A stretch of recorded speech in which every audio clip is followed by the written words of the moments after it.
Oui. L'écolage. Il va attendre le souvenir pour conseiller, non? Pour le retour, que tu achètes un veston? Oui, c'est pour le retour. Je vais arriver bien vêtu, hein? Parce que quand je suis parti de là-bas, je suis parti de la prison, non? Comme ça, et maintenant qu'on rentre, toute ma famille va être là, et tous mes amis vont être là, et tout ça, alors il faut que j'arrive bien. Tu vas arriver avec un beau costume, alors? Oui. Bon, jamais j'ai acheté des costumes, c'est la première fois, et toujours j'ai dit, bon, quand j'ai retourné, je vais acheter un bon costume pour arriver. Même qu'après je les jette, parce que je n'aime pas, mais pour arriver, je vais arriver comme ça. C'est important pour toi? Oui. Qu'est-ce que ça représente alors, un nouveau costume? C'est pas ça, c'est pas... C'est le problème qui toujours là-bas, les gens... la propagande, ils ont fait beaucoup de propagande contre les exilés, les réfugiés, non? Les syndicalistes, bon, sont des terroristes, des marginaux, des gens sales, non? Ce type de propagande-là, non? C'est pour ça que je vais arriver bien. Ça, c'est ce que vous aviez essayé là tout de suite, c'était un blazer Brill. Là, Brill, c'est celui qui fabrique pour Cardin, vous voyez. Moi, je vous demande, je ne vous vends pas la marque, je vous vends simplement celui qui fabrique, ça vous coûte moins cher. Voilà, ça ne va pas du tout. Non, ça ne va pas du tout. Celui-là vous va mieux, le Brill, hein.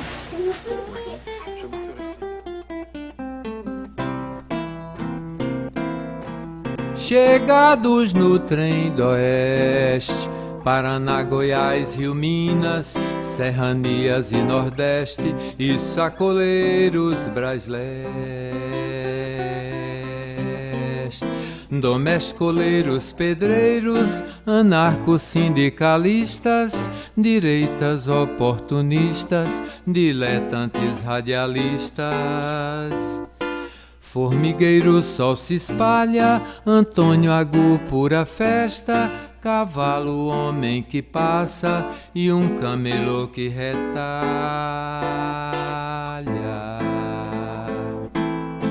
Bahia no trem do oeste, retirantes severinas, sertanejas e do agreste e uns violeiros da peste.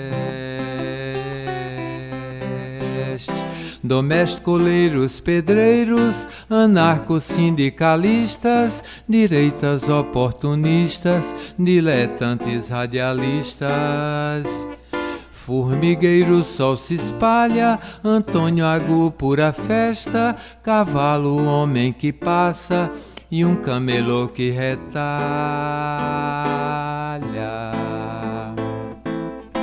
Chegado num trem do oeste, concentrado, encapuzado, panfleta e desaparece na multidão que estremece. Chegados no trem do oeste, Paraná, Goiás, Rio, Minas, serranias e Nordeste e sacoleiros Brasleste.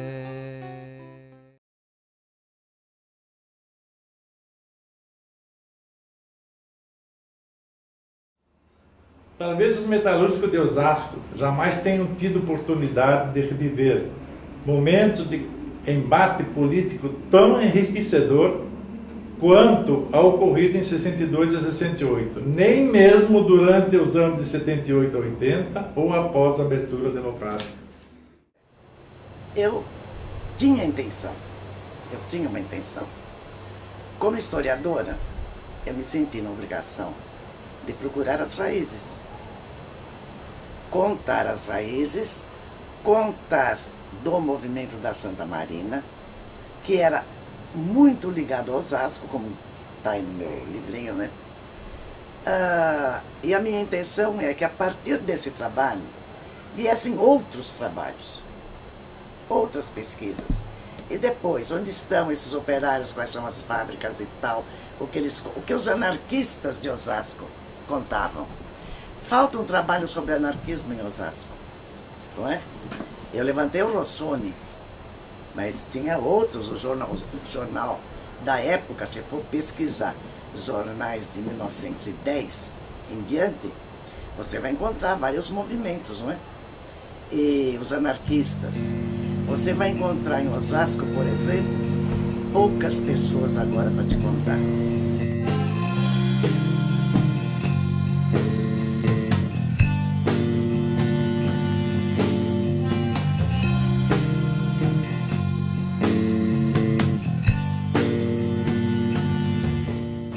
Além disso, foi feito um combate ideológico.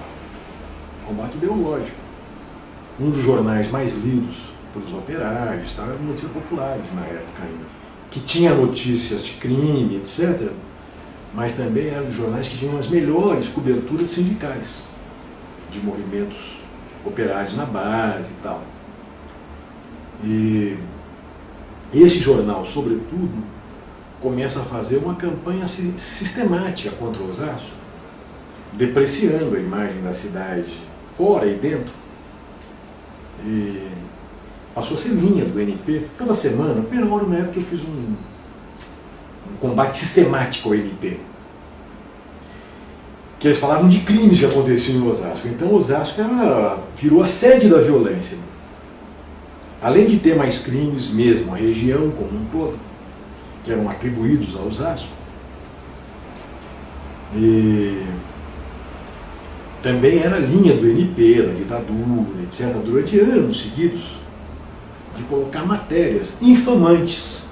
Então até surgiu matéria, daquele bebê diabo, por exemplo, não saía daqui. E depois surgiu a moça loira, com algodão no ouvido, que era assombração. Que invadia as escolas. Um estuprador, que seria um bode preto em Osasco, e por aí ia. E que era toda uma campanha ideológica, de saneamento ideológico pela direita, que passava primeiro pelo isolamento de Osasco do resto, transformar em objeto de riso, etc. Inclusive desmoralizando os movimentos. E depois, desmoralizando internamente, como foco de violência, etc. Isso não é uma coisa casual, isso foi uma política de enfrentamento de ideias, enfrentamento ideológico e tal. Final de 67, começo de 68, com o país se radicalizando, movimentos estudantis, etc.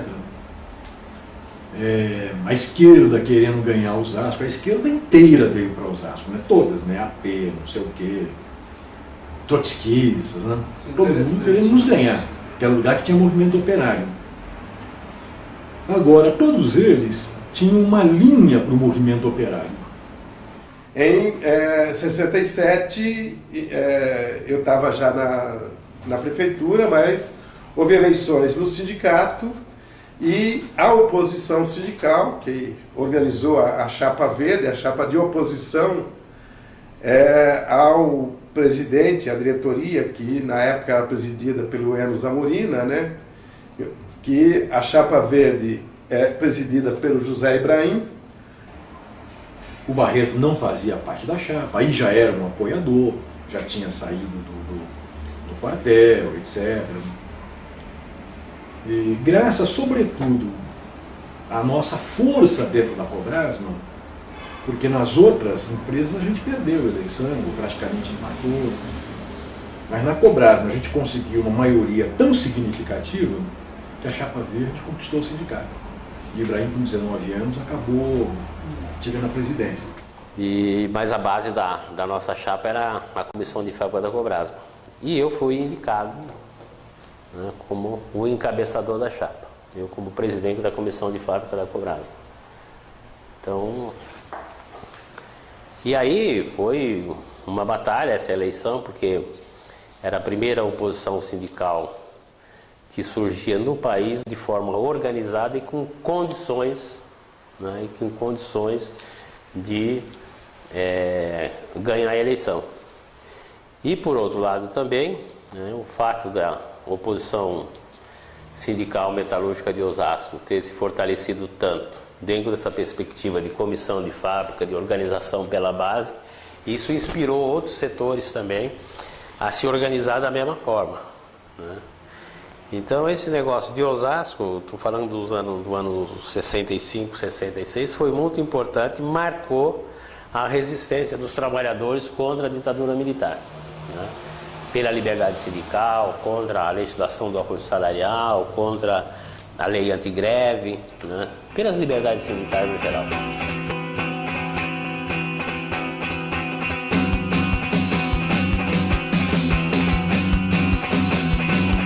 O operário fazendo limpeza do local, né, onde colocava o forno, né? Aí o ponteiro, né, que dirigia a ponte rolante com aquela panela de 10 mil quilos de aço, 12 mil quilos de aço, veio e despejou a escória, que era isso que fazia. E naquele dia a escória caiu em cima de um operário que estava fazendo a limpeza. E o operário teve talvez umas 3, 4 horas de vida, né? Quando ele saiu, já foi praticamente quase morto lá de dentro.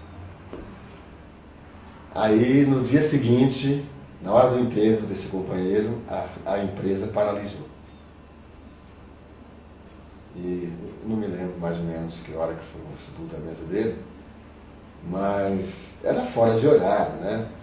Então vamos supor que foi assim, tipo 9h30 da manhã, ou 10 horas da manhã. Aí o próprio França Pinto, quando escutou o apito, falou assim, mas não é hora de almoço? O que está tocando? Aí foi lá, a empresa totalmente paralisada. Uma peãozada conseguiu fazer que a Rádio Peão funcionasse em todas as sessões da empresa.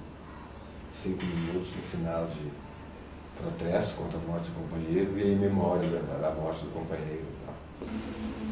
Então nós deflagramos a greve em 16 de julho de 68, ocupamos a fábrica, né? Passamos o dia todo com a fábrica ocupada, e havia 2 grupos em Osasco, né? Era o Grupo Frente Nacional do Trabalho e o Grupo Osasco, né? O Grupo Osasco eram mais radicais, eram bastante estudantes que queriam derrubar o governo, uma série de fatores que nós do Grupo Frente Nacional nós queríamos reforçar ainda mais a organização dos trabalhadores no seu local de trabalho, dar uma consciência mais forte para o trabalhador. É de você dar um passo à frente, na verdade, para que a gente pudesse depois ter outras reivindicações mais fortes.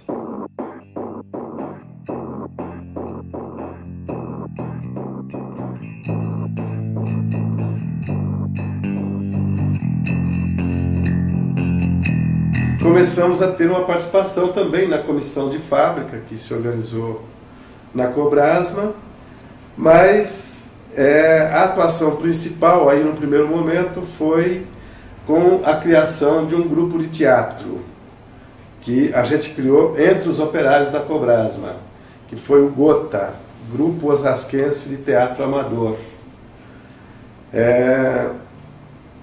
E aí então fomos tomando consciência da situação em que vivia o país, a ditadura militar, a falta total de liberdades, com a participação aí no movimento estudantil, no movimento operário, né?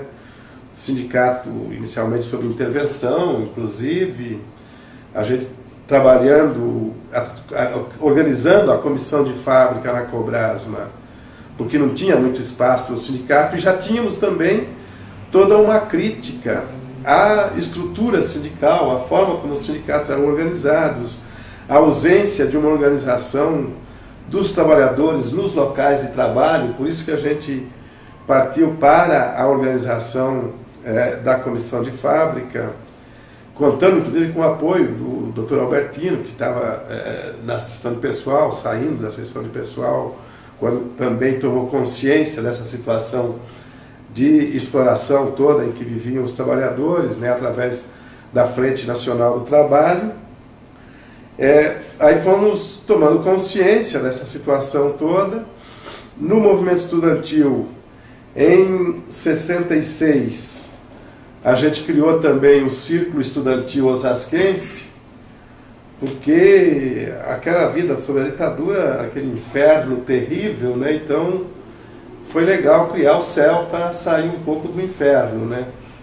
Quando o movimento aqui em Osasco cresceu mesmo, que foi... Porque a gente fala muito de 68, da época da ditadura, mas a partir de 64 houve todo um movimento aqui em Osasco.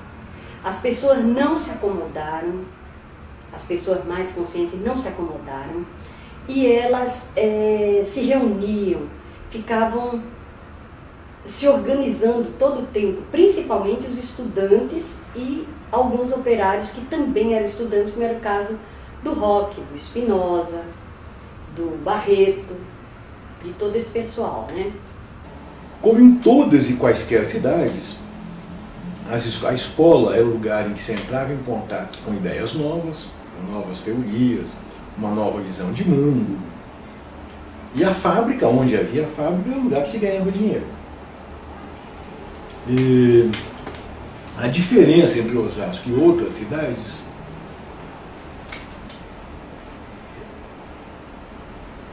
é que aqui o golpe de 64 não tinha ido até as últimas consequências. Ele não tinha varrido os últimos bolsões de resistência. E em Osasco, diferentemente de outras cidades, como era um local mais circunscrito, que você ia para Cobrasma, depois veio o Bradesco, na época era Cobrasma. Você ia para Cobrasma, da Cobrasma para o Cinearte, para quem conseguia chegar ao colégio. E nos colégios, que aqui era uma coisa recente, estudavam pessoas de várias gerações. Então você tinha numa mesma sala de aula um garoto de 14 ou 15 anos, que era o meu caso, o caso do Zé Ibrahim, estudando junto com um segundo sargento do Exército, que já estava perto dos 40 anos de idade. Uma mesma sala de aula.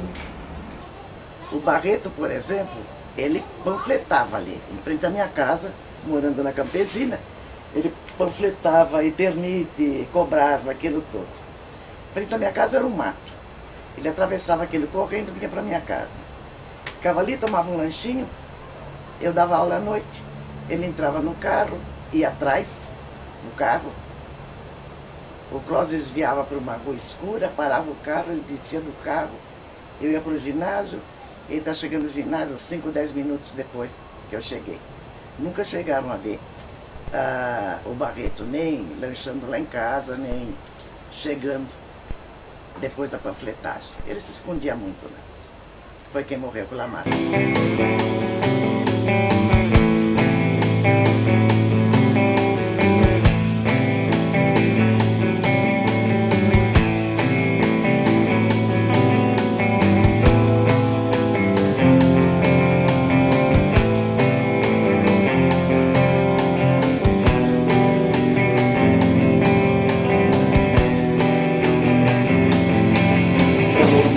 Grande, né? E eu não tinha como não estar na frente dessa manifestação. Aí no dia seguinte eu chego na prefeitura e o prefeito Guaçupiteri me chama: olha, Roque, eu recebi aí um telefonema do coronel Lepiani, que é o comandante do 4º RI, que era o comandante do 4º RI na época, né? E ele falando que eu tinha um subversivo aqui no meu gabinete e que era para eu exonerar imediatamente essa pessoa, porque não tinha sentido, era incompatível um subversivo no meu gabinete. Então, olha, você faz o seguinte, desaparece aí por uns dias e tal, para ver se isso passa, né? Acontece que o movimento estava não crescendo, se radicalizando no Brasil inteiro. Então, poucos dias depois, a gente organiza uma outra passeata, aí já não só estudantes, mas também os operários, não, o sindicato não oficialmente, mas enfim, extraoficialmente, mobilizando os operários de São Paulo, a UE, o Zé Dirceu, não só a facção do Zé Dirceu, mas também da Catarina Meloni, né, que era a dissidência comunista, e a AP, que eram as duas tendências mais fortes dentro do movimento estudantil a nível nacional, né, vieram para Osasco. Então foi uma grande passeata. E com uma característica especial também, que na frente ia uma grande bandeira do Vietcong. E como o Guaçu tinha falado para ele ficar desaparecido, eu fiquei bem embaixo da bandeira do Vietcong, certo? Aí no dia seguinte não teve jeito, eu cheguei na prefeitura, o Guaçu me chamou para mostrar a portaria me exonerando, né? Porque o coronel Lepiani tinha telefonado uma vez mais: olha, o subversivo continua agitando ainda mais e continua no seu gabinete. Se ele não for exonerado, haverá intervenção no município de Osasco. Mas quero aqui mais uma vez ressalvar que o Guaçu, ainda nesse momento, teve uma atitude muito digna, porque falou: olha, mas eu não quero romper com vocês, eu não posso permitir a intervenção aqui, mas eu não quero romper com o movimento estudantil, e queria inclusive que os estudantes então elegessem uma outra pessoa para me substituir lá no gabinete e continuar a relação. Mas o movimento estudantil decidiu que era rock ou ninguém, e então houve o rompimento do movimento estudantil com a administração Guaçupiteri nesse momento, né? Não tinha muito burburinho na escola, não tinha muito dedo duro lá também, né? Tinha muito aluno infiltrado. Nós tínhamos um número muito grande de alunos de Quitaúna. Eram filhos de oficiais, não é? E então aí minha filha abriu muito a boca: é comunista, subversivo, esteja preso e sabe lá Deus o que vai te acontecer, né? Então ali não havia campo, não.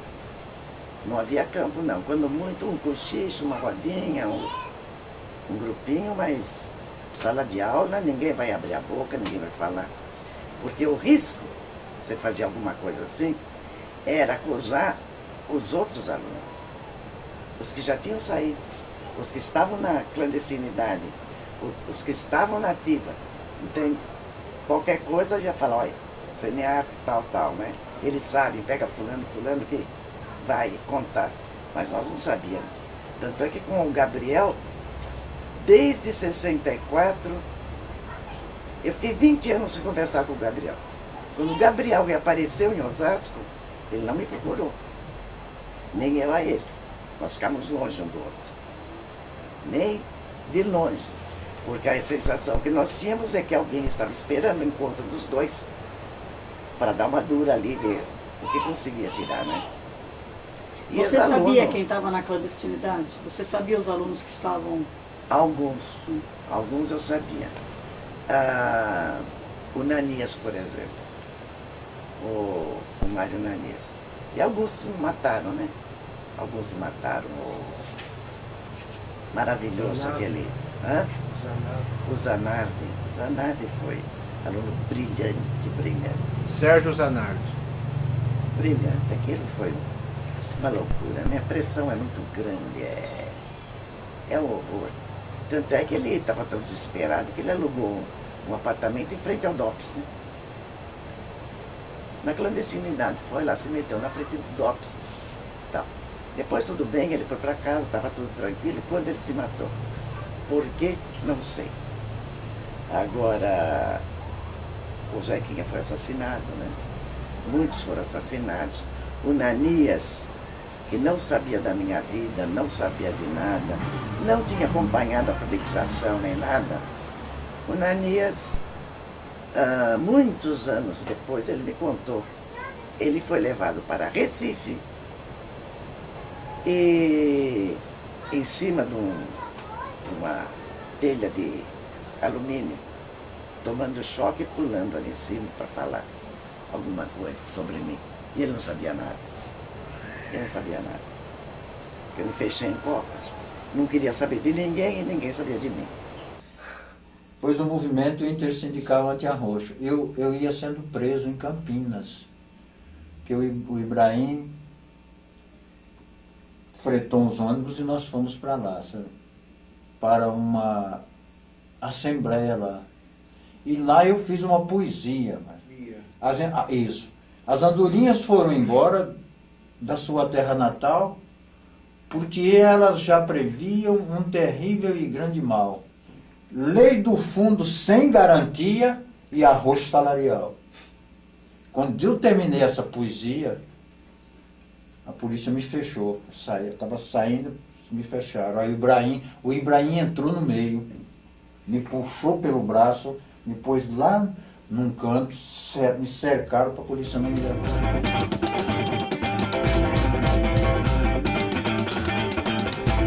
Eu estava no comando geral da greve.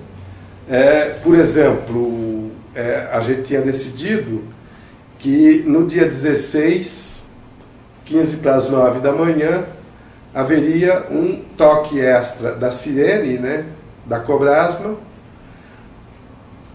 a sessão de limpeza e acabamento, que era a mais organizada, a melhor organizada, inclusive, a gente considerava, né? E aí a principal liderança, importante destacar também, era o companheiro João Joaquim. Então, aí decidiu que no momento do toque extra da sirene, a limpeza e acabamento parava e saía em passeata por dentro da fábrica, passando pelas outras seções, até se reunir numa assembleia no pátio da fábrica, certo? Bom, eu, nesse momento, tinha ficado responsável de ocupar a portaria dos fundos da Cobrasma, que era aqui, perto da forjaria, enfim, na João Batista. Aí chegando operários de dentro da fábrica que vinham, e eu e mais alguns companheiros que chegávamos de fora, preparado inclusive para a eventualidade do guarda que estava lá na portaria querer resistir, poder estar armado, sei lá. Enfim, a gente ia preparado para o que desse e viesse, né? Para garantir a toma do portão, a ocupação do portão, certo? Então, aí, por exemplo, tive essa participação. Houve também participação das mulheres, e foi muito interessante. Apesar de não ter a mulher na produção, lá na Cobrasma, mas tinha uma empresa aqui em Osasco, que é o depósito hídrico, que chamava Granada, e lá fabricava fósforo, e tinha, se não me engano, na época 280, 380 funcionários. No dia que a Cobrasma parou, elas pararam, desceram a pé, um pedaço da Autonomista, desceram a rua Júlio Silva, passaram em frente à Cobrasma, bateram palma para o pessoal que estava lá dentro, que a empresa foi tomada, e desceram a João Batista e foram para o nosso sindicato. Não foi para o sindicato dos químicos, foi para o sindicato dos metalúrgicos. Então a greve é preparada clandestinamente, sobretudo com o apoio nesta vanguarda de fábrica. E a gente não tem indícios de que isso tenha sido furado, que houvesse agentes infiltrados ali que levassem a informação, porque a maior parte dos planos puderam ser colocados em prática. E nem todos foram colocados em prática, porque a repressão atuou muito mais rapidamente do que estava nos nossos planos. A repressão não seguiu nossos planos. O problema dos planos sempre é esse. Nem sempre o inimigo faz o que você planeja para ele. Ele cumpre a parte dele.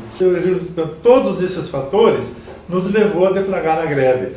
Mas o primeiro objetivo dela era respeito à comissão de fábrica e à organização dos trabalhadores que estavam sendo desrespeitados com a vinda do Luiz Eulário de Vigal Filho.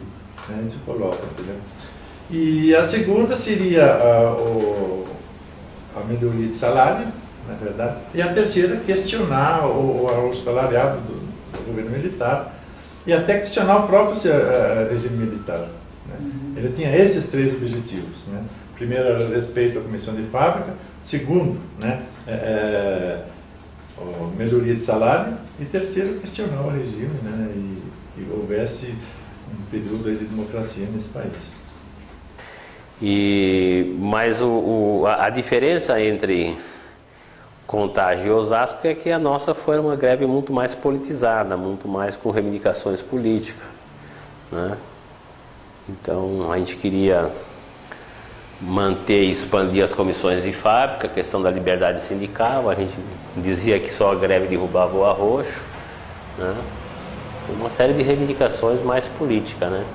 E não era um movimento localizado numa empresa, né? Era um movimento que partiu do sindicato que organizou, né? E o sindicato expandiu para outras empresas, né? Para outras fábricas. Então a nossa visão era parar toda a cidade. Paramos uma parte. Sinceramente, nós não esperávamos a repressão que veio, né? Na minha opinião, a repressão seria um pouco como foi feito em Contagem, né? Não interviram no sindicato nos primeiros momentos, pressionaram os trabalhadores, entraram em negociação, negociaram e desativaram a greve, né? Então a gente achava que o comportamento seria parecido, por isso que nós não radicalizamos a greve logo no começo, só ocupamos a Cobrasma e as outras empresas nós não ocupamos, fomos parando aos poucos, né? Achando que iríamos ganhar tempo com a negociação, enquanto a gente dava uma sacudida do conjunto do movimento sindical no Brasil. E no período da preparação da greve eu tive em Contagem, eu tive na Baixada Santista, conversando com os petroleiros. Nesse intervalo das 17 para as 17h30, 17h40 que eu fiquei lá, chegou a cavalaria. E quando a cavalaria chegou, alguns do exército, dando cobertura, eles pararam em volta do muro, até no portão. E do lado de dentro tinha uma seção que era de montagem de vagões. E tinha uns vagões ali que estavam sendo montados já para sair lá para as empresas compradoras. Aí o Barreto, nós fomos lá e o Barreto subiu em cima daquele vagão. E ficou uma distância, assim, mais ou menos, de 2, 3 metros de distância dos milicos. Os milicos armados, baioneta, fuzil e tal. Os operários dentro da empresa e o Barreto na frente dos milicos com o megafone na mão e uma sandália no pé, já meio tudo arrebentado já, tentando andar para lá e andar para cá. E fez um discurso que foi o discurso mais importante que eu vi na minha vida. Foi 2, 3 minutos. As palavras que ele falou. Atenção, soldados! A primeira coisa que ele falou. Porque ele tinha sido militar, né? Então, quando ele falou atenção, soldado, aquele soldado que já ia ficando em posição de sentido, né? Porque ele falou tão forte que, né, que ele tinha sido cabo do exército, né? Que ele narrou, aí já se deu conta que a ficha caiu, né? Aí ele colocou assim, tipo, aqui dentro dessa empresa tem milhares de trabalhadores lutando para ter um pouquinho de salário a mais e para ajudar a organizar o restante dos trabalhadores que combatem essa ditadura militar, da qual vocês estão servindo aí. Não por vontade de vocês. E que, oxalá, deve ter pais de vocês aqui dentro, primos de vocês aqui dentro, irmãos de vocês aqui dentro, companheiros de vocês aqui dentro. Então, em vez de vocês perseguir os trabalhadores, por que vocês não matam o comandante? Ele está aí, ó, vocês estão armados. Aí na hora o cara já pegou os cavalos ali, já deu uma voz de comando. Acho que o fato que prenderam o Zequinha com tanta ganância, né? Acho que foi um pouco isso. Né? é que Osasco, resistindo à oposição sindical do ABC, achava que conseguiria fazer uma greve em solidariedade lá. E depois a greve estenderia para Santos, e 4 ou 5 dias depois Minas pararia, depois viria o Rio de Janeiro, enfim. Esse era o plano de começar uma greve geral a partir de Osasco. E, claro, as reivindicações eram as reivindicações não atendidas no dissídio passado, de novembro, e 35% sobretudo, mais um leque de reivindicações locais que foram engordadas nas mobilizações dentro da fábrica, no sindicato, porque o pessoal foi colocando outras coisas. Vocês acreditavam que iam derrubar a ditadura aí? É? Também? Não, a reivindicação era essa. Era econômico. Os panfletos falavam isso. Agora, a motivação era, se não derrubar a ditadura, pelo menos dar uma rasteira, ou uma cusparada. Acho que a cusparada foi dada. A greve de Osasco é um marco do princípio para a ação. Chapa verde, sim senhor. Pedro Tintino, Tigrão, Batista, Ibrahim, Zé Pedro, onde o amor vence o medo na busca do leite e do pão. Meu amigo João Cândido, presença espetacular. Pequenino, porém grande, trabalhava sem cessar nas comunidades de base para o movimento vingar. Terezinha, Albertina, Zaia, nunca me saem da lembrança. 3 mulheres corajosas na luta da esperança, junto com os padres operários que vieram de pontos vários, especialmente da França.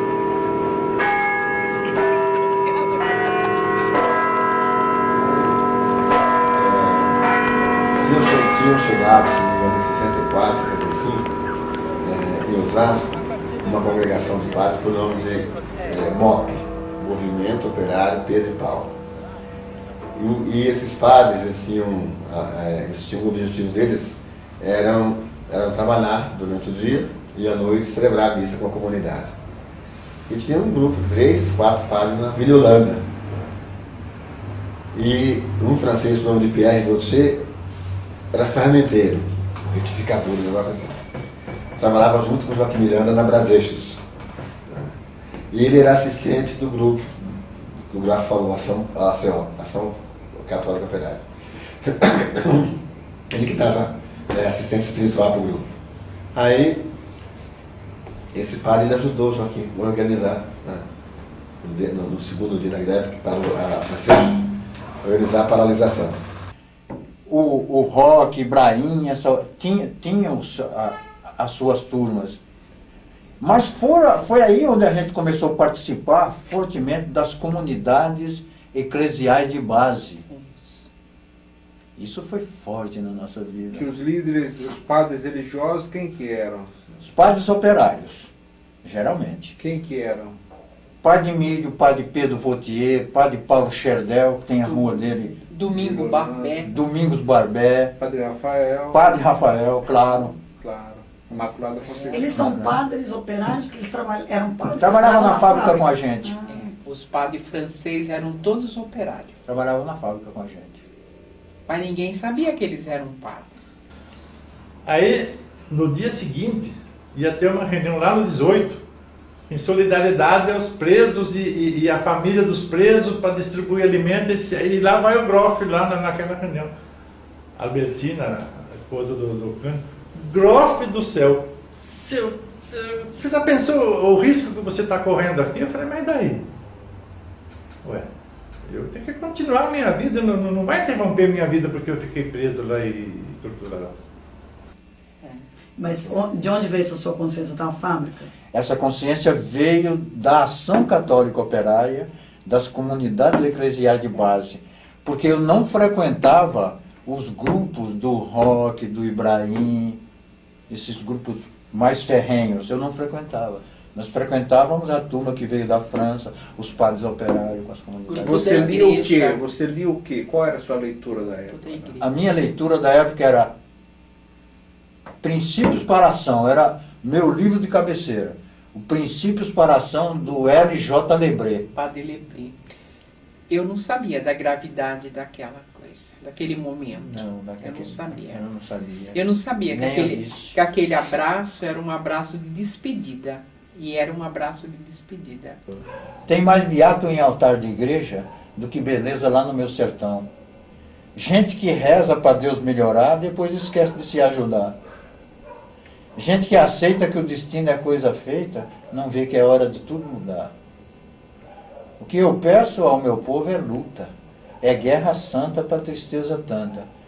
Fim da pobreza e o desamor, vamos depois então orar ao Criador. Vamos dar armas aos nossos irmãos, lápis, caderno, cartilha nas mãos. Pois não se engana um povo de cultura, e assim sendo ninguém nos segura. Só não entendes a razão da tua fome, porque não sabes nem ler o teu nome. Quem contracanto ao meu canto opor, vai chorar lágrimas, sangrar de dor. Pois não há mentira sem mediocridade, nem ilusão para fazer frente a essa verdade. Ricardo Dias.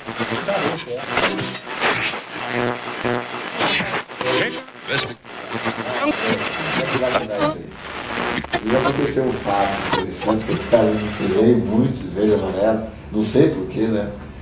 Que eu dei uma entrevista com uma revista que chamava Realidade, né? Que seria a Veja de hoje, isto é, a época, né? E fizeram um trabalho que se chamava Os Fazedores. Onde que está a juventude? E o que eles estão fazendo? Eu me lembro que eu fui entrevistado, foi Beto foi entrevistado, outros foram entrevistados, mas muitas vezes eu fui entrevistado. Mas muitos já estavam na clandestinidade, eu não estava, quer dizer, estava sempre clandestino, né? Então muitas pessoas me conheciam. Então eu joguei bola aqui na Vila Isabel, e lá tinha o Bar da Loira. Estava cheio de taças, fotografia dos jogadores, lá, né? E a repressão foi lá nesse bar me procurar. Né? Eu saí na revista. Né? Se fortaleceu aquela imagem de Osasco como a capital da resistência. A gente se chamava Osasco de Petrogrado brasileiro.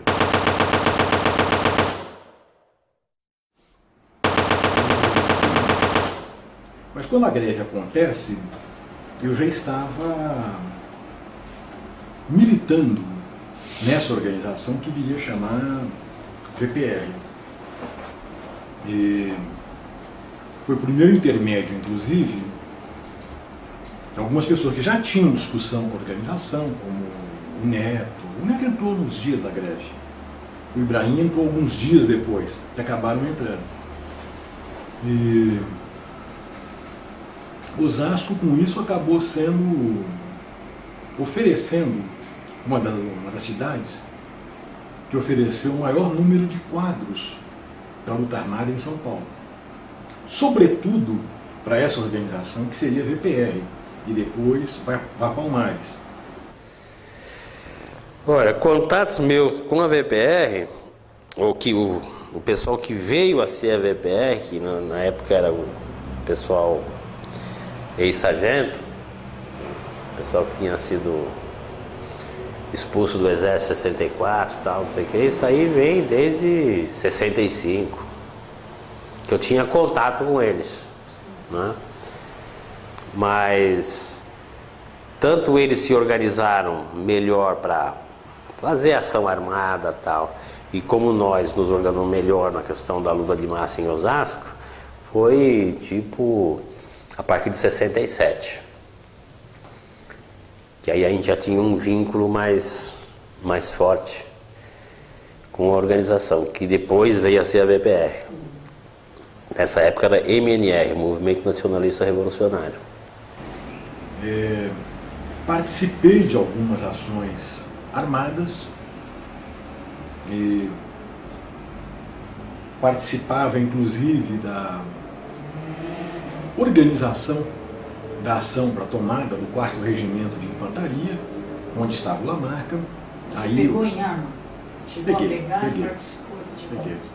Claro que eu fiquei assustadíssimo, não, estou brincando. E peguei, sim, participei de algumas ações e tal. E, embora não seja nenhum exímio manipulador de armas. Não, o João era meu irmão querido, né? A gente sempre estava juntos. João Domingues da Silva. Então, estava participando com a gente desse processo todo e participava do grupo de esquerda aqui, que estava participando da articulação da VPR, então se integrou, digamos, naturalmente, certo? Tem uma sim, por exemplo, quando eu estava preso, já fazia alguns dias que eu estava preso e, claro, estava sendo torturado, né? Aí eu pensei em duas coisas, eu falei, ou eu não vou aguentar, porque então aí eu vou falar, ou eu vou continuar sofrendo feito um cão aqui, né? Já tinha me quebrado bastante, né? Aí eu achei, entrou na minha cabeça que eu achei que era melhor se suicidar. Então, acabar com a minha vida né? E tchau e benção. Aí eu inventei um ponto para os caras. Falei, olha, eu tenho um encontro assim no viaduto Major Quedinho, que era um dos pontos que eu conhecia bem, eu sabia que tinha uma altura legal para a gente saltar, né? Então eu já viajo lá no viaduto Major Quedinho e tal, né? Tem um encontro assim, tal hora, né? E aí os caras armaram uma parafernália, né? Pipoqueiro, varredor de rua, um monte de esquema que eles armaram para pegar, né? E eu fiquei naquele dilema, né? Não dá para continuar assim, ao mesmo tempo falar, puta, mas eu tenho 21 anos, entendeu? Vou acabar com a minha vida assim. Quem sabe eu seguro mais um pouquinho, mas aí eu pensar, puta, quando esses caras me levarem de volta lá para Oban, puta, aí eles vão estar com muito mais raiva, entendeu? Aí que vão me trucidar e vai continuar. E eu fiquei nesse dilema pensando, né? Quer dizer, eu fui lá com a decisão. Cheguei lá, né? Sentei um pouco a poeira, disse, não, será que é por aí mesmo? Eu não estava totalmente convencido. Comecei a ver os prós e contra. Nisso passa uma pessoa, ô Zé, o que você está fazendo aí? Eu estava com a camisa meio aberta, botou o dedo no meu umbigo, né? Olha, era um cara, um colega meu de infância, lá de Presidente Altino, entendeu? Que fazia tempo que tinha mudado de lá, não estava mais em Osasco, cruzou ali comigo. E nisso, o parafernália caiu em cima dele, né? Imagina o susto do cara, que não tinha nada a ver com o assunto, o susto dele, né? E eu logo comecei a dizer, não tem nada, não é ele, não, entendeu? Bom, levaram o cara preso, né? Aí eu falei pros caras, olha, houve uma coincidência, os caras, entendeu? Alguém que viesse se encontrar comigo, nunca mais. Entendeu? Aquele escândalo que houve ali no viaduto, né? Então, aquilo ali me deu um bom alívio, né? Porque aí, era um troço, depois eles verificaram que a pessoa realmente não tinha nada a ver, né? Apanhou um pouco, soltaram ele, né? Depois que esclareceram toda a situação dele, e foi realmente uma coincidência. Quer dizer, como é que eu podia ter inventado uma situação se eu estava há dias preso? Então, claro, foi coincidência. Só que aquilo ali me deu um álibi, né, valoroso, que, entendeu? Pode ter salvo a minha vida, inclusive, né? Essa é uma passagem assim que às vezes eu conto para as pessoas. Nós, o grupo de 70 trocado pelo embaixador suíço, fomos para o Chile. Eu estava determinado a ficar, acabei ficando até ser preso. Eu fui preso no dia 21 de novembro de 69, no bairro do Luiz de Vasconcelos. Outras pessoas, nesse congresso inclusive, houve um racha. Se constituiu uma outra organização que adotou de novo o nome VPR, que eu chamo de VPR Nova, ou VPR 2. E o Lamarca rachou conosco, ele foi para essa organização. Eu fiquei na Vá Palmares, nesse esforço de tentar corrigir, etc. No fundo a gente rachou, mas tinha políticas semelhantes e continuou tendo. Nem dá para, se você analisar em termos práticos, não em termos teóricos, mas ele rachou por quê, né? Fui preso, e fiquei preso 4 anos. preso 4 anos, sem julgamento.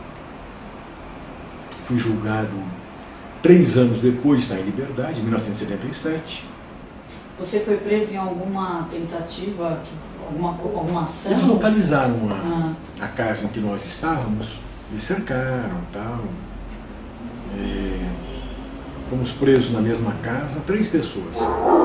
A Maria Auxiliadora, que era minha namorada na época, que era mineira, estudante de medicina, e um cara que estava guardado em casa, que é paulista, estudante de medicina, Chael Chá de Schreier.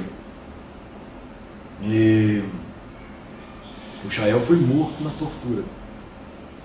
E a morte do Chael foi a primeira tortura comprovada documentalmente, publicada pela revista Veja, na época, que deu capa para a nossa prisão, em função da morte do Chael. E em função da morte, ao Chael, inclusive, eu devo a minha vida. Depois, às 8 horas da noite, entrou a repressão, né? Aí entrou a cavalaria na Cobrasa, não foi um Deus nos acuda, na verdade, praça de guerra. E eu me mantive, eu falei, seria o fim da picada, eu deflagrar a greve, ser presidente da comissão, sair correndo e deixar todo mundo aí. Aí me encontraram lá às 2 horas da madrugada, né? Eu fui preso no DOPS, e não tinha mais carro para levar, né? E a polícia falou, sobe nesse carro aí. Ele falou, pode subir, né? Subiu, falou, toca no DOPS, era a viatura da Folha de São Paulo. Quando a repressão começou a combater a guerrilha, ela partiu para um conjunto de armas. Uma das primeiras armas foi tentar qualificar, chamar os guerrilheiros de terroristas, como se isso fosse uma ofensa, como se isso fosse uma ameaça para o povo brasileiro, ao contrário do que nós próprios pretendíamos, que é ser alavancas de libertação. E se você pegar a imprensa da época, você vai ver matérias mentirosas e que diziam que o Marighella usava o dinheiro de assaltos em benefício próprio, que o Lamarca, que eles promoveriam bacanais, enfim, e coisas do tipo, que era toda uma campanha da guerra psicológica. Nessa guerra psicológica, no início de 69, eles passaram a procurar, inclusive reeditando uma prática dos Estados Unidos, do Faroeste, que era colocar cartazes de procurados, wanted, procurados, tal, né? E os 2 primeiros desses cartazes são esses 2 aqui, que eu acabei comprando muitos anos depois, de um filho de um agente da repressão que tinha guardado, inclusive com esse enquadramento, com essa moldura que o próprio cara colocou, que estava na casa dele. Se você ver esses quadros, veja o seguinte, esse aqui tem o número 2, este aqui o número 4. Porque nesse período eles eram eram supersticiosos, eles só usavam números pares. E esses cartazes foram os 2 primeiros, depois desses surgiram vários outros. O primeiro cartaz, que é este aqui, você veja, estão nele aqui o Carlos Marighella, que era o dirigente da LN, que foi morto em 69, no início de novembro de 69. A Hilda Fadiga, que acabou sobrevivendo, mora em Minas Gerais hoje. O José da Nóbrega, que era um ex-sargento do Exército, caçado em 64, que ficou exilado, ficou na Argélia, etc. Está de volta, mora no Brasil hoje, é anistiado. O Lamarca, o capitão Lamarca, carioca, que foi capitão aqui no 4º RI, foi morto na Bahia, junto com o Barreto, dia 17 de setembro de 1971. Este aqui, que é a fotografia que está menos visível aqui, que sou eu, Antônio Roberto Espinosa. Na época do cartaz, eu tinha o nome de Guerra de Hélio, depois eu tive outros. Chamei Léo, Bento, Lino, enfim. Nessa época era Hélio. Chael Chá de Schreier, que era estudante de medicina da Santa Casa. Fomos presos juntos e o Chael foi morto no primeiro dia de prisão na tortura. O Bacuri, o Eduardo Leite, na fotografia aqui ele está como soldado, não era profissional, foi da VPR, depois da Rede, Resistência Democrática, e depois entrou na LN, que também foi morto, sem as unhas, sem os olhos, que ele foi sendo morto aos poucos. Aqui o Eremias Delizoikov, também morto.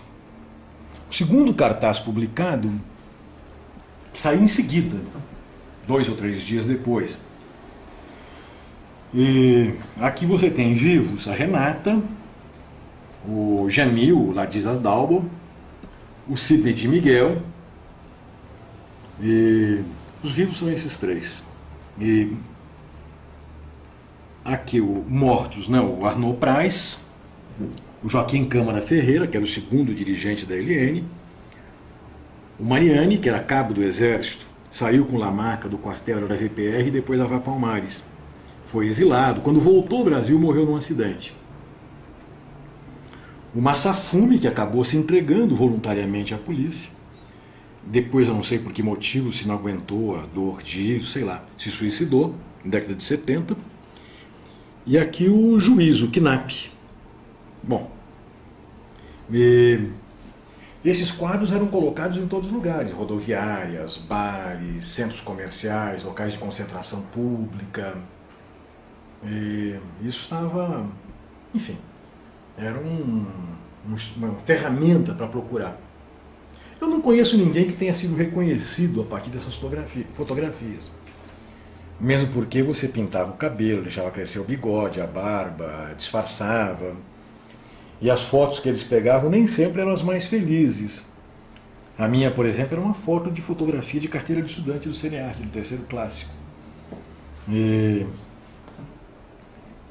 Enfim, não sei se dá para reconhecer.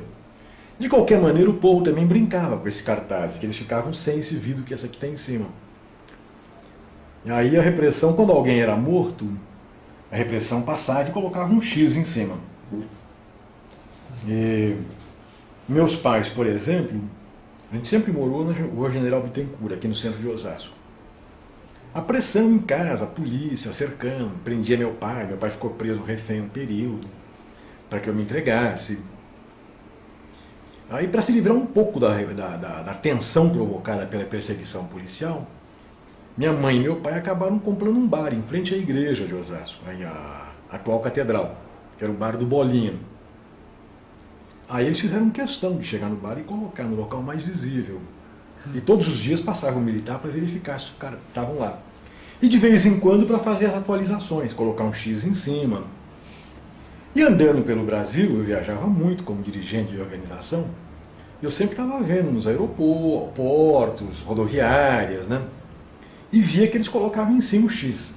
Morto, dia tal, preso, dia tal. Então aconteciam coisas engraçadas. De vez em quando, cheio de X aqui, o neguinho vinha e escrevia embaixo do Lamarca: "Este é foda".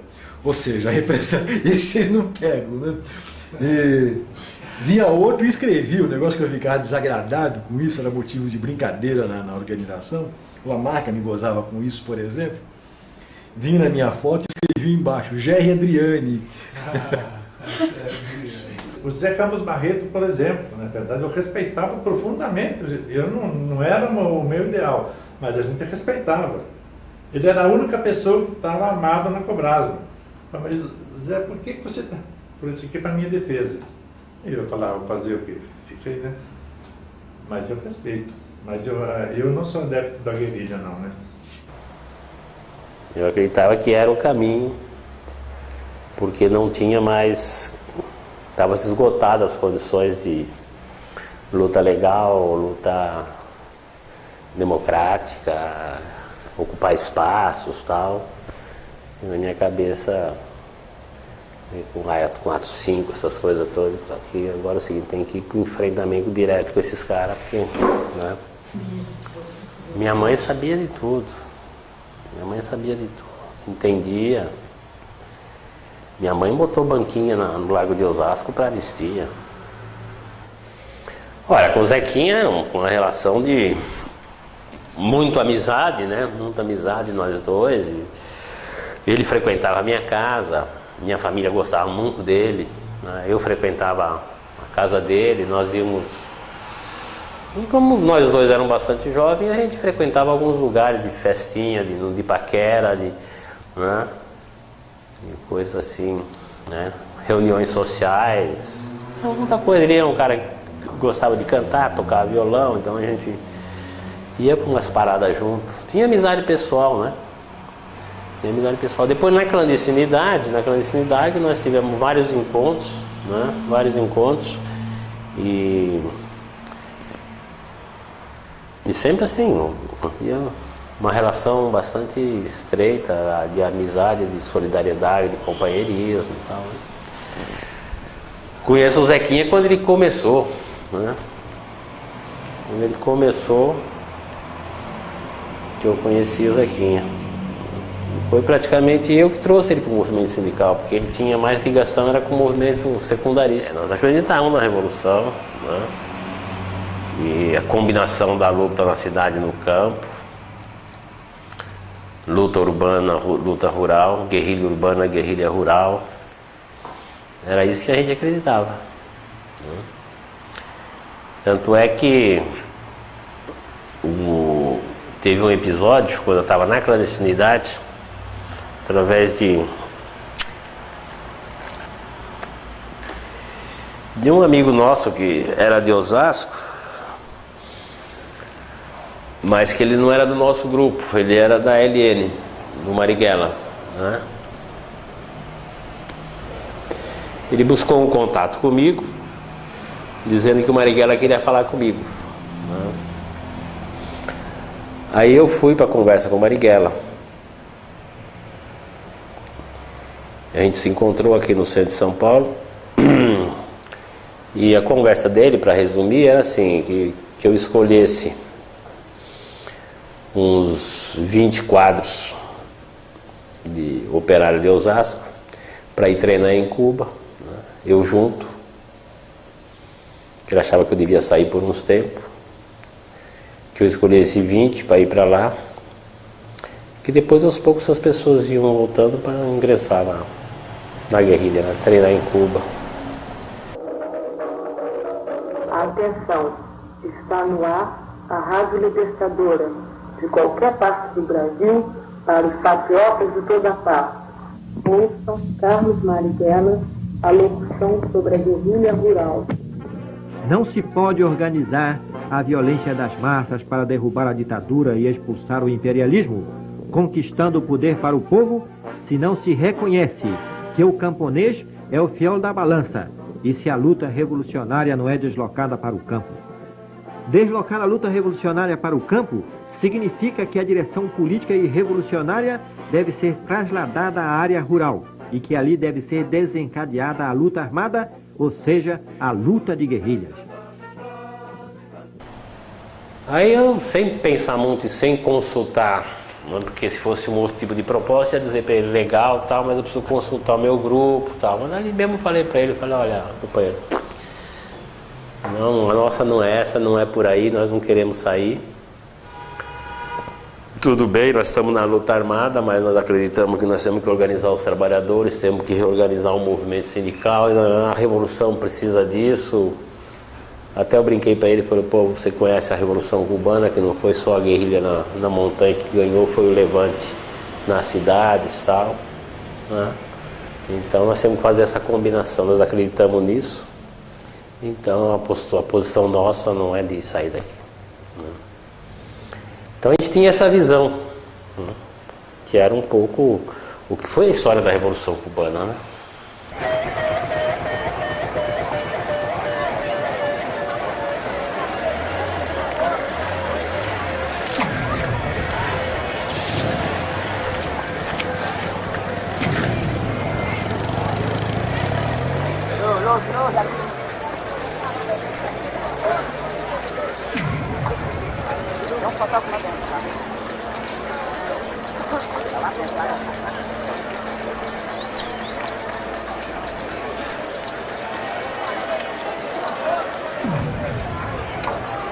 quando nós tivemos a notícia do sequestro do embaixador americano, eu estava no presídio Tiradentes.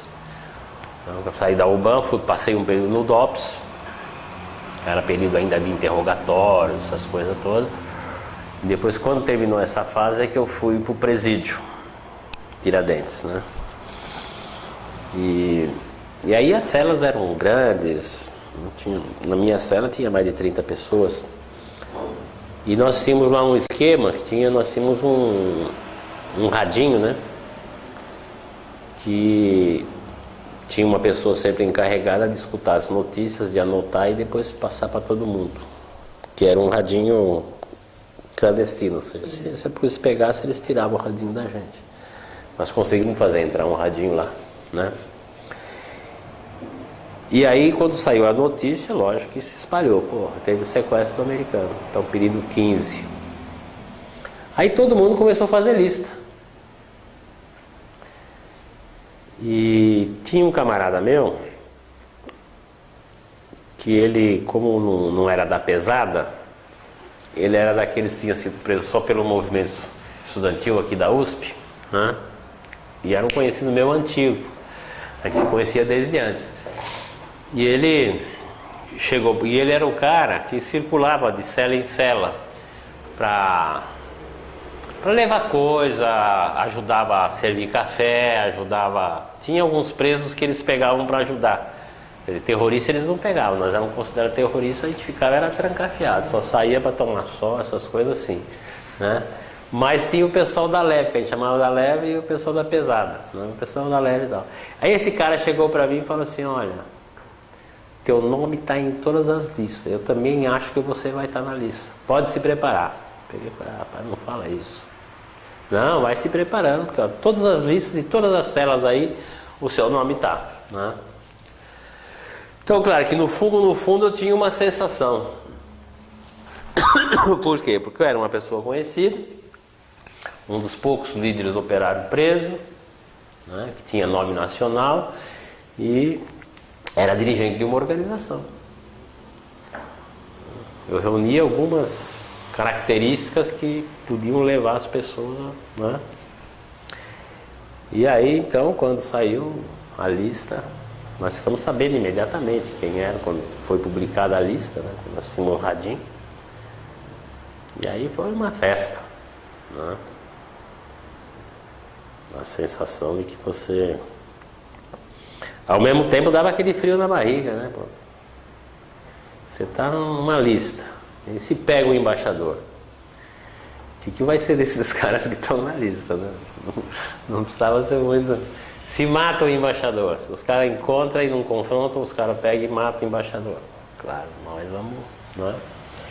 Então essas coisas tudo passavam na cabeça, mas o que era mais forte mesmo é que houve uma ação revolucionária de liberdade, para libertar um grupo de companheiros, e que é uma ação importante, uma ação de grande envergadura, de grande repercussão, e que tinha tudo para dar certo.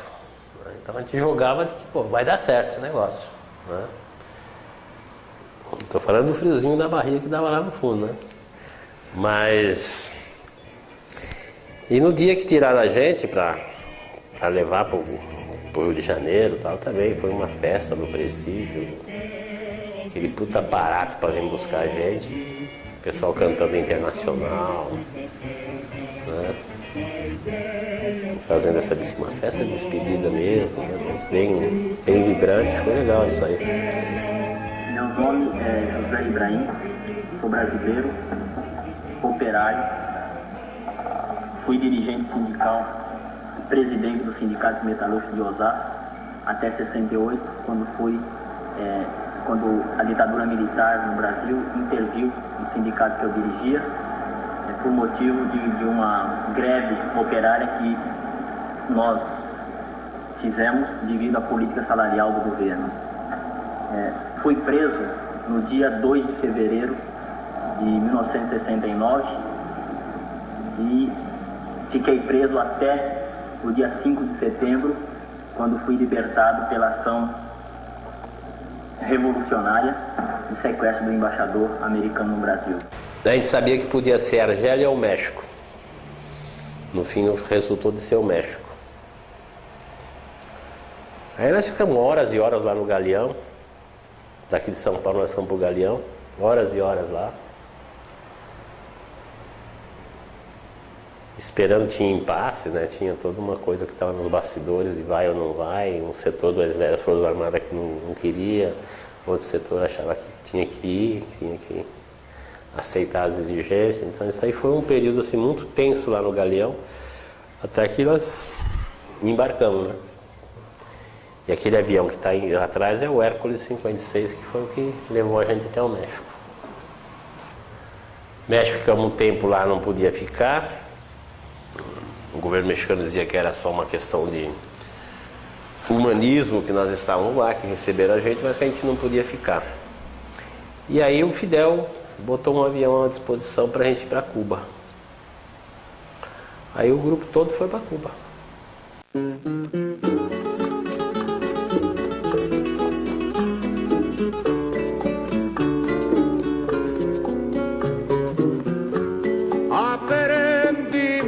A quererte desde la histórica altura donde el sol de tu bravura le puso cerco a la muerte. Aquí se queda la clara, la entrañable transparencia de tu querida presencia. En el Aeropuerto Internacional José Martí, Fidel le está la bienvenida a Cuba. No, exercício não. Não por exercício, não, por colaboração revolucionária. Nós não somos hóspedes, somos camaradas. Agora bota isso. Como gostaríamos que fuera nuestra casa. Sí. Cada uno puede planear, puede decidir qué le interesa hacer, qué quiere hacer. Logo depois que meu filho nasceu, não dava para ficar no Panamá também. Aí é que eu fui para a Bélgica. Então, na verdade, eu passei 5 anos no meu exílio. Dos 10 anos de exílio, eu passei 5 na América Latina, entre México, Cuba, Chile, Panamá. Nem 2 meses eu fiquei no Panamá. E depois para a Bélgica. Então, os últimos 5 anos eu fiquei na Bélgica. Aí ele falou, vou te dizer uma coisa. Isso aí eu sei como é que é. Se você for um cara firme, um cara assim, sabe, tal, levar a sério, isso aí dá cadeia. Você vai preso. Se você for uma pessoa que vai trair teus companheiros, teus amigos, o pessoal que confiou em você e tal, não sei o que, se for por aí, aí é o seguinte, você era meu filho. Olha, tá me emocionando, né? O médico falou isso pra mim. Ela já estava feita, guardadinha, mas eu estava só esperando um momento, parece que eu estava adivinhando, e deu certinho. A ribação bate asas do sertão, junto a ela se vai meu coração. Eu fico sem vida e sem sorte, mesmo assim eu continuo sendo forte. Ela vai voando, voando, era o Ibrahim. Ai, que bom que ela pode voar. E a saudade em meu peito aumentando, mas um dia ela tem que voltar. Ai, Arribaçã, eu quero que tu voltes amanhã. Ai, Arribaçã, eu estou sofrendo demais. Ai, Arribaçã, eu quero que devolvas minha paz. Depois de 13 anos, 12, 13 anos, o Ibrahim voltou. Quando caiu o banimento,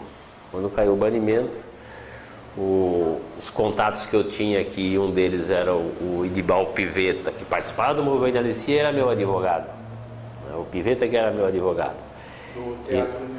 Exatamente.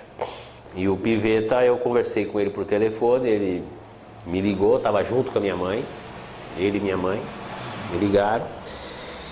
E ele falou, olha, tem uma corrente de opinião aqui, da qual eu faço parte, de que você, como uma pessoa conhecida, um dos banidos mais conhecidos e tal, devia voltar. Ainda eu brinquei com ele, boi de piranha? Ele pegou e falou assim, mais ou menos isso, entendeu? Você volta vão te prender, porque você não foi anistiado, você tem os processos todos aqui, vão te prender, mas o movimento segura, vai ter uma manifestação e tal, e isso aí vai ajudar, né? Ajudar a fazer avançar o movimento aqui, fortalecer o movimento aqui. O movimento está precisando de uma coisa assim, de um fato como esse. Foi muito grandioso, porque mesmo antes de 16 de julho de 68, nós fomos fazer teatro em Minas Gerais. Foi aí quando nós voltamos de Guaxupé. O Rubens Pignatari, ele escreveu um espetáculo parecido com o Morte e Vida Severina, tem aquela conotação. Rede Seca e Fome. Rede Seca e Fome. Isso, Rede Seca e Fome. E nós ensaiamos. Como em Osasco estava pegando fogo, nós falamos, vamos para Minas Gerais, porque a gente disfarça um pouco, não deu outra, né? Chegamos lá em Guaxupé, tinha ido visitar Guaxupé a mulher do coronel Lipiani, coronel comandante do quartel de Quitaúna. Quando ela soube que viu os cartazes na cidade, que um grupo de teatro de Osasco ia lá, ela falou, mas que maravilha, a minha terra é linda, eu vou assistir esse espetáculo. Pronto. Aí nós entramos e tinha uma hora que a gente criticava veementemente a fome, as forças armadas, em cena. Teatro lotado, nós fizemos 2 sessões nessa noite. Ela bateu o pé, gritou e falou, vocês são mentirosos.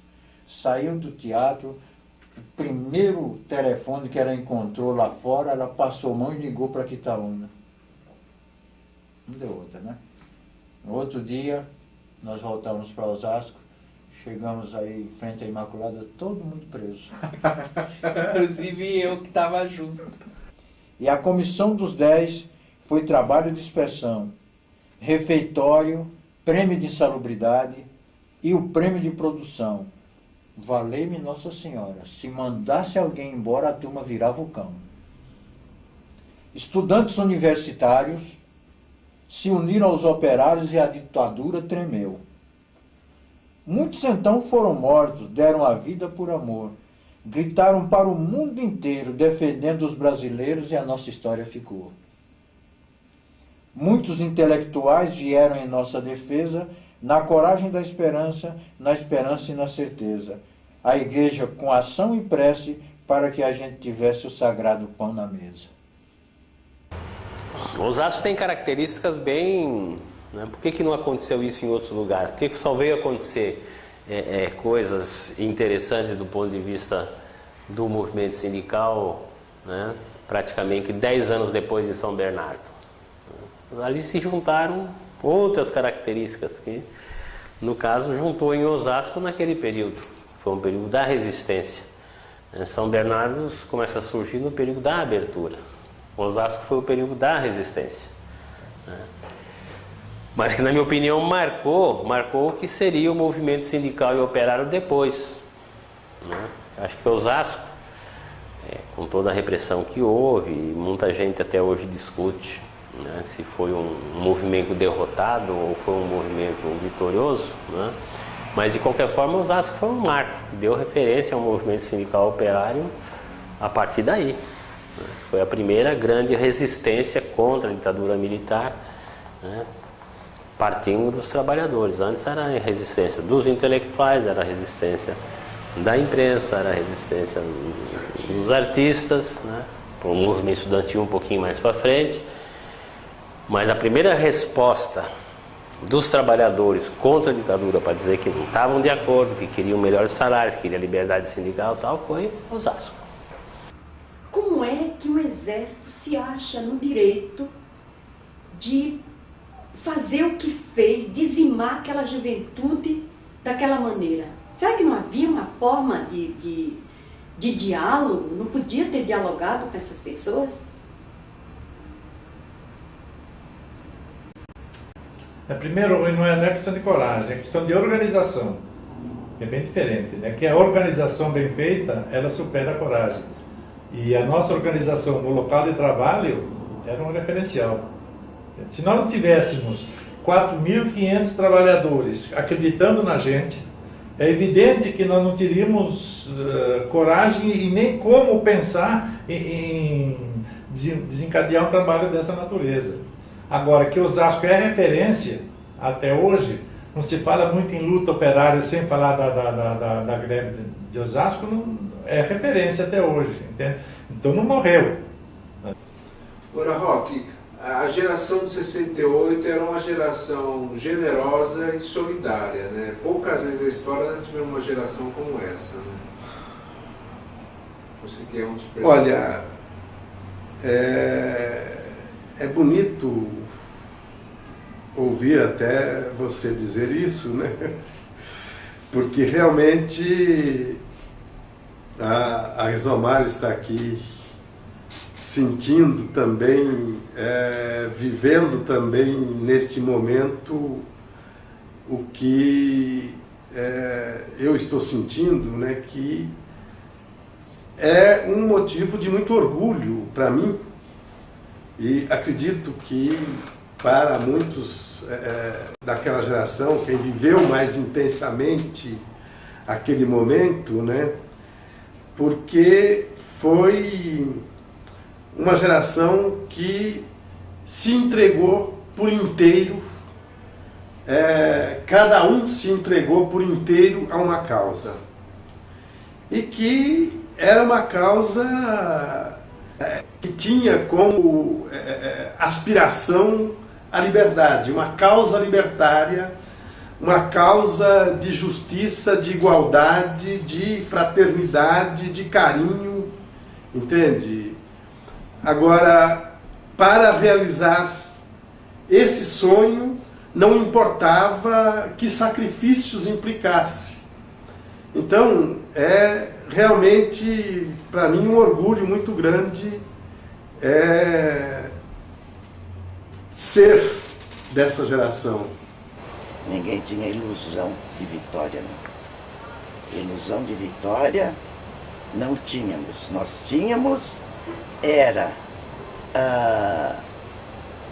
como fazer para enfraquecer a ditadura militar e conseguir a nossa liberdade novamente, né? Porque as liberdades foram cortadas, aí eu sinto falta do que? Da liberdade. Não tem liberdade para mais nada, não é? Então, mesmo que você continue a sua cabeça filosofando tal coisa, você já está boicotado, né? Veja o meu caso, esqueci nomes. Aí já é uma coisa meia grave, né? E muitos entendiam que daria, mas quem estava muito longe da realidade, né? Quer dizer, uma revolução aqui era utopia. Onde estão as armas? Onde estão os homens? Né? Foi um esforço lá de Quitaúna, roubar aquele caminhão, tal e coisa, né? Que o Barreto estava junto. Mas o que é um caminhão de arma? Fazer uma revolução. Não é? E depois o exército está muito bem. E quem não sabia que a CIA, os americanos estavam apoiando o governo? Todo mundo sabia. Querem se meter com que arma? Nós queríamos que terminasse o governo militar e voltar à liberdade, né? Voltar à democracia. Daí que foi importante as diretas, né? As diretas foi muito, muito importante.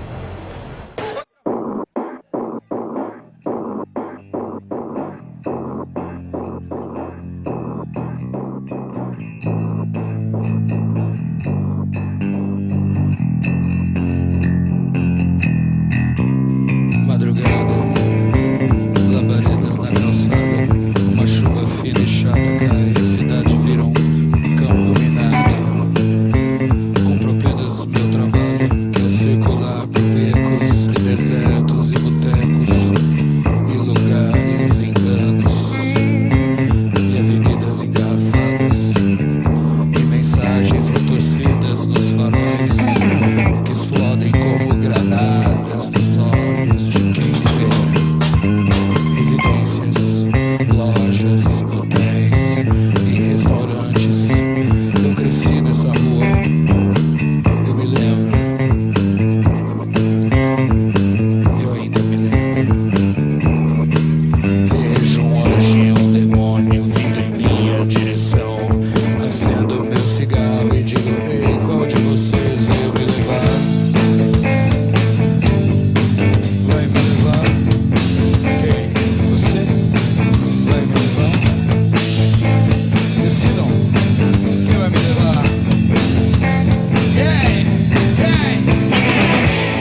que nada, chuva fina na calçada. Passo em frente à minha escola, velhos fantasmas empapados em suor e sangue. Velhos hábitos, embalagens de plástico sobre o Rio Tietê. Bonito, tão bonito e fétido. Ah, Granada, terra santa e desgraçada, Quitaúna dos meus sonhos e meus pesadelos fogem como sombras a seus pés. Labaredas na calçada e uma boca de batom. Ela ainda é uma criança e me diz: oi, perdido, você quer me levar? Você quer me levar? Quer cuidar de mim? Quer me levar? Onde isso vai me levar? Em qual direção isso vai me levar? Em qual direção?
Fale, viu? Junto com vocês. Vamos ver como é que tá. Eu vou. Deu uma descida legal. Viu você, já sua chegada, Zezinho!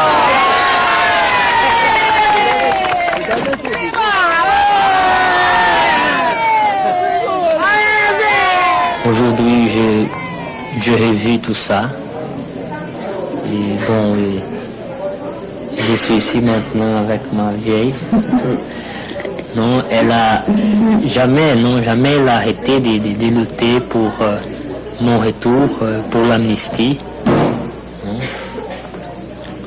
Et bon, elle a fait tout, non, pour ça. Elle a joué tout ça, non, toute sa force. Et je pense qu'elle a beaucoup de force. Elle a jeté sur ça, non, et je pense que ce jour pour moi c'est très grand, mais je pense que pour elle c'est plus grand encore. Parce que c'était son rêve de voir son petit, je suis le plus petit, non? Retourner ici, bon, maintenant je suis là. Je pense qu'on sera pour toujours ensemble. C'est ce que j'espère. Olha, nem sei. Feliz. Muito feliz, muito contente e satisfeitíssimo. Estamos aqui agora juntos, né? Minha filhinha também.